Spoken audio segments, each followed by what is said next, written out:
नमस्कार मित्रांनो, संजय गांधी निराधार योजनेबद्दल एक अत्यंत महत्त्वाची माहिती आलेली आहे। पूर्णपणे हा व्हिडिओ बघा, तुमच्या सर्व प्रश्नांची उत्तरे तुम्हाला आजच्या व्हिडिओच्या मार्फत मिळणार आहे।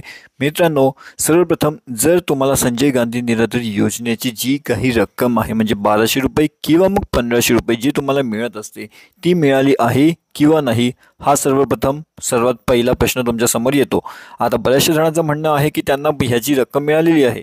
काही जणांना 3000, काही जणांना 2000, काही जणांना 1500 रुपये, काही जणांना 6000 रुपये देखील मिळालेले आहेत।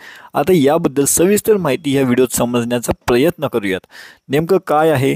तसंच मित्रांनो, जर तुम्ही आमचं ही चॅनल इंडियन न्यूज अपडेट यावर जर सर्वप्रथम आला असाल तर या चॅनलला सबस्क्राईब करा, जेणेकरून महत्त्वाची माहिती तुम्हाला सर्वप्रथम मिळत राहील व हा व्हिडिओ लाईकसुद्धा करा।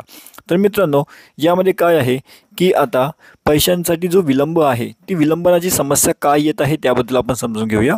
तर पैसे न मिळाले, जर आपल्याला अजूनही पैसे मिळाले नसतील किंवा आपल्याला जानेवारीचे पैसे मिळाले असतील तर देखील हा व्हिडिओ आपल्यासाठी एक महत्त्वपूर्ण आहे।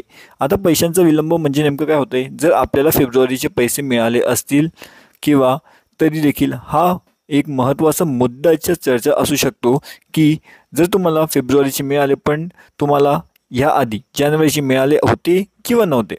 नंतर डीबीटी लिंकिंग एक महत्त्वाचा प्रश्न इथे येतो की जर डीबीटीशी आपले खाते लिंक नसेल तर ते लिंक करणे अनिवार्य आहे। ठीक आहे। त्याच्यानंतर डीबीटी म्हणजे डायरेक्ट बेनिफिशियरी ट्रान्सफर, जर ते लिंक नसेल तर पैसे मिळवण्यास अडचणी येऊ शकतात। मग सर्वप्रथम आपलं काम काय आहे की जाऊन पहिले तर डीबीटी लिंक करून घेणे।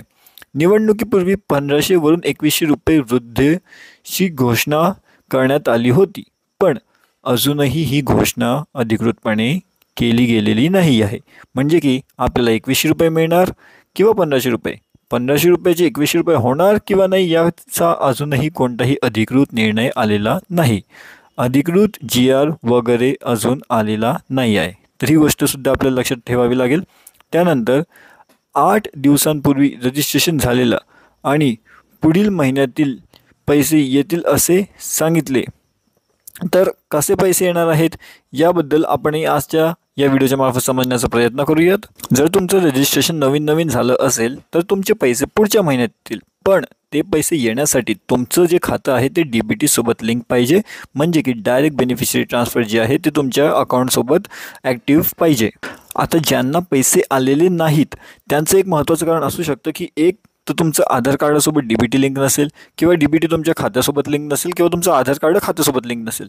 यातला कोणताही जरी एखादा प्रॉब्लेम आला तर तुमच्या खात्यामध्ये पैसे येण्यास नक्की विलंब होणार आहे। व तसंच मित्रांनो, मला वाटतं की आता बरेचसे प्रश्न तुमच्या मनातले इथं सुटलेले असतील। एक तर तुमचं डीबीटी लिंक महत्त्वाचं आहे, त्याच्यासोबत तुमचं आधार कार्ड लिंकसुद्धा महत्त्वाचं असणं पाहिजे। तुमचं आधार कार्ड आणि डीबीटी दोघी एकाच वेळेस चालूसुद्धा असलेले पाहिजे। जर ते एखादंसुद्धा बंद असेल तर तुमचं पैसे येण्यास विलंब हा नक्की होणार आहे।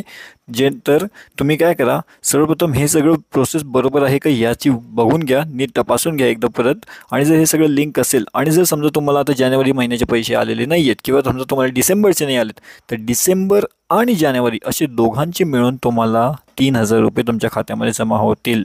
असं नाही आहे की कोणाला भेटत नाही, काही ठिकाणी लवकर पैसा भेटतो, काही ठिकाणी थोडासा वेळ होतो पैसे भेटायला। म्हणजे ही जी काही पेन्शनची रक्कम आहे त्याला वेळ होतो। तुम्हालाही माहिती असेल की लाडक्या बहिणीचे पैसे कसे 2 महिन्याचे एकत्र आले होते, तसेच इथं पण या संजय गांधी निराधार योजनेचे पैसेसुद्धा 2 महिन्याचे एकत्र येऊ शकतात। जर तुम्हाला ही माहिती आवडली असेल तर आमचं चॅनल सबस्क्राईब करा, हा व्हिडिओ जास्तीत जास्त लोकांपर्यंत शेअर करा, जेणेकरून सर्वांना या माहितीचा भरपूर लाभ होईल।